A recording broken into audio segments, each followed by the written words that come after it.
All right, let's dive in. Today, we're looking at one single object, but it's an object that supposedly connects our world right here on Earth with the divine, mixing ancient beliefs with, well, the power of the entire cosmos. I mean, it's a pretty wild question, right?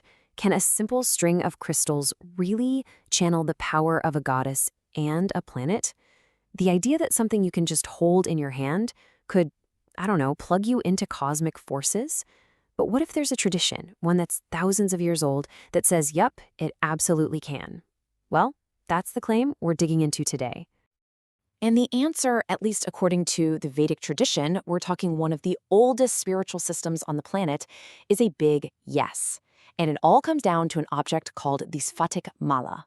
So let's break this thing down and get into the incredible claims about its power. Okay, so to really get a grip on what this is all about, we've got to start with the basics. What is a Sphatika Mala anyway?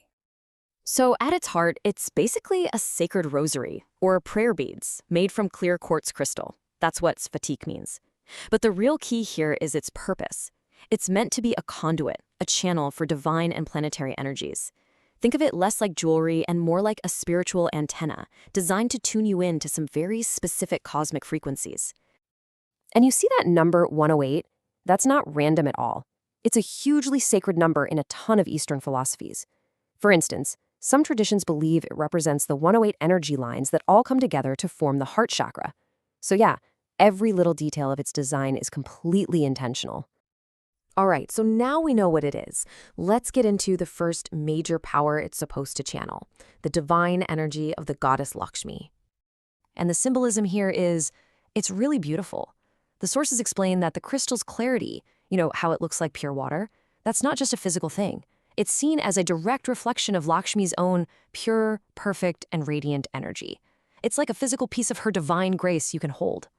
So what does connecting with her actually get you?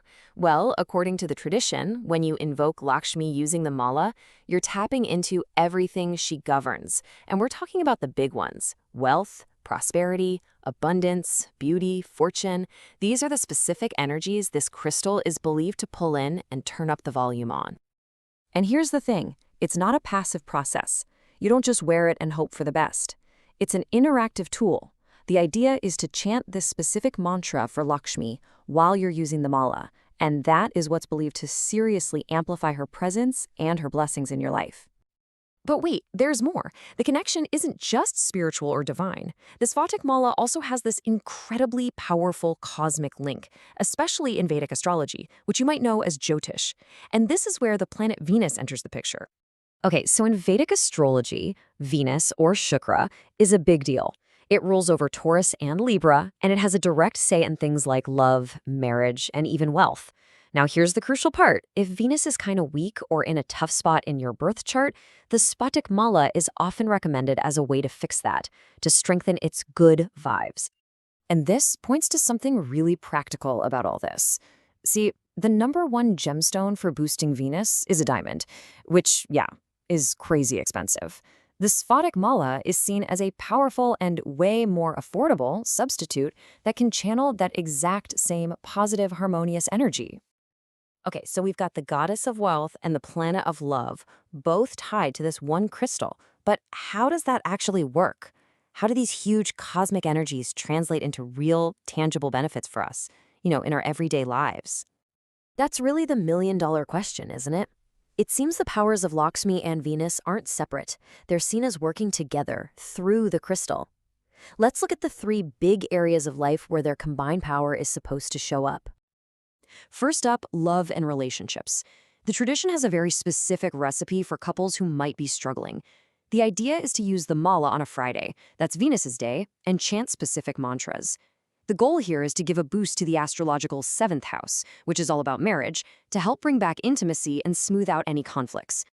And this is the mantra they're talking about. Just like there was one for Lakshmi, this one, Om Shukraya Namah, is used to call on the planetary energy of Venus directly. It's all about bringing that harmony, beauty, and balance back into your relationships. So that's the love and relationships part. But the influence doesn't stop there.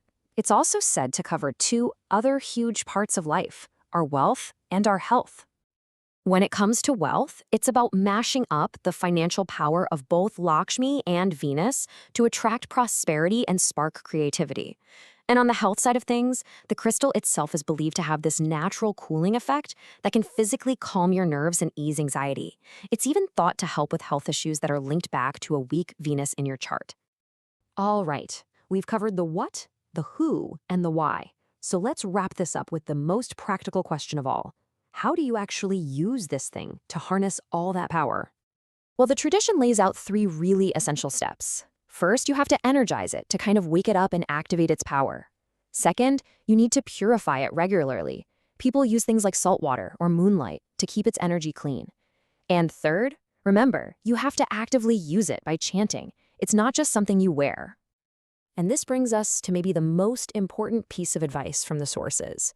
Look, anyone can energize their mala on a Friday, but the tradition really recommends talking to a Vedic astrologer, a Jyotishi. Why? Because they can give you advice that's tailored specifically to your birth chart.